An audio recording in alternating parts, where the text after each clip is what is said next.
অনেক দর্শক আছে, আপনার তো দর্শকের তো শেষ নেই, বোদ্ধা দর্শকও আছে, মাঝারি বোদ্ধাও আছে, আবার আমজনতাও আছে। তারা যে প্রশ্নগুলো পছন্দ করে, আমি যেমন আজকে এই শুটিংয়ে আসার সময় আমাকে একজন বলছিল, আচ্ছা সাবিনা আপাকে জিজ্ঞেস করেন তো ওনার প্রিয় রং কি, ওনার খাবার কি, যেমন এখানেই বসে আমাকে বললেন কি খাবেন, তো সেই কারণে আমি সেই প্রশ্নগুলো আপনাকে করছি একটা একটা করে। হ্যাঁ, আপনার প্রিয় রং কি?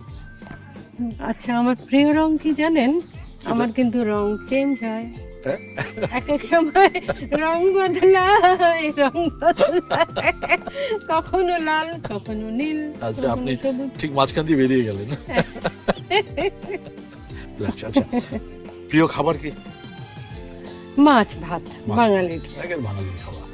আচ্ছা, গেল। প্রিয় পোশাক? শাড়ি। আচ্ছা, প্রিয় ব্যক্তিত্ব?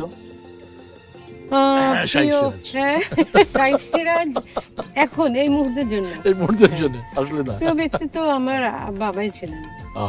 Good good good good, I appreciate your answer. আচ্ছা, বারবার যেতে চান এমন কোন জায়গা আছে?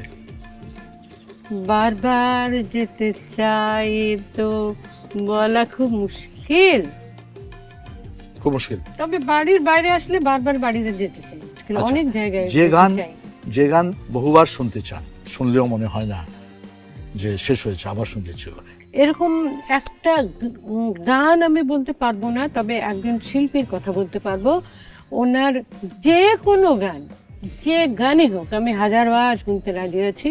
তিনি হচ্ছেন মেহেদী হাসান। আহা, গজল।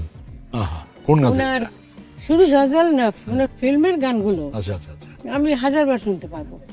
নিজের গাওয়া গানের ভেতর থেকে এই মুহূর্তে যদি আপনাকে আমি একটি গানের কথা বলি, আমি জানি কাজটি খুবই কঠিন, তারপরে এই মুহূর্তে একটি গান আপনি বলবেন যে গানটা আপনার কাছে মনে হয় শ্রেষ্ঠ। এই গানটা হয়তো পরশুদিন গিয়ে শ্রেষ্ঠ নাও মনে হতে পারে আপনার কাছে, কিন্তু এই মুহূর্তে আমার সাথে, আমার অডিয়েন্সের সাথে আপনি যদি শেয়ার করেন, মনে হবে এই গানটি শ্রেষ্ঠ। কোনটা সেটা? এই মুহূর্তে যেটা মনে পড়ছে সেটা হচ্ছে যে, জন্ম আমার ধন্য হলো মাগো, এমন করে আমায় তুমি আকুল হয়ে ডাকো।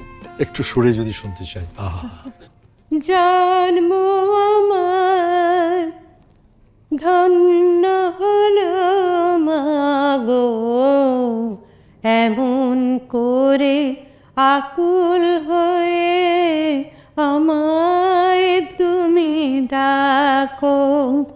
জন্ম আমার ধন্য হলো মাগো, এমন করে আকুল হয়ে আমায় তুমি ডাকো।